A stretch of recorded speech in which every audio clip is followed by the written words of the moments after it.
సరేలేరా, భూలోకం అంతా ఎలా ఉంది? భూలోకం అంతా గందరగోళంగా ఉంది. అందరూ జ్ఞానం లేకుండా ప్రవర్తిస్తున్నారు. రీల్స్ చేయడం, ఫోటోలు తీయడం. వాళ్ళు మీ ఇద్దరిని ఎప్పుడో మర్చిపోయారు. ఇంకా సెల్ ఫోన్ చూసుకోవడం. మరి జ్ఞానంకి ఇంకా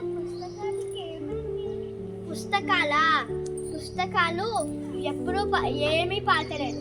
ఒక్క పరీక్షలప్పుడు తప్ప, అది కూడా చూసుకుంటూ రాయడం. మరి ఆలయాలకు వెళ్ళామా? ఫోటోలు తీసుకుంటున్నారు. ఒకసారి నన్ను కూడా ఫోటోలు తీయమన్నారు కదా.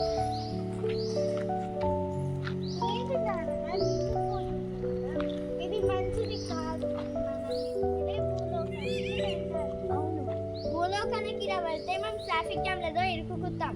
అందుకే మన రూపం మార్చుకొని వెళ్ళాలి. వాళ్ళందరూ ఫోటో తీసి స్టేటస్తో పెడితే మనం ఇంకా దొరికిపోతాం.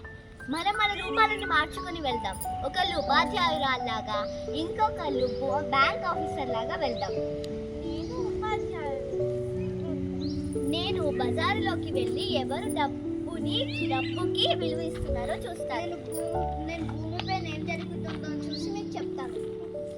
పదండి సోదరి, మనం భూలోకానికి వెళ్ళి డబ్బు అలాగే జ్ఞానం యొక్క విలువని తెలియజేయాలి. పదండి దేవి పార్వతి.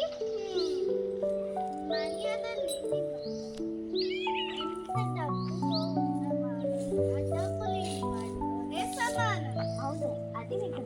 మాకు భూలోకం గురించి తెలియజేసినందుకు ధన్యవాదాలు నారద మహర్షి. మళ్ళీ మీ స్వామి వారిప్పుడు కలుద్దాం. నారాయణ నారాయణ. మనం భూలోకానికి వెళ్ళి జ్ఞానాన్ని నింపుదాం. పదండి. అందరికీ ధన్యవాదాలు.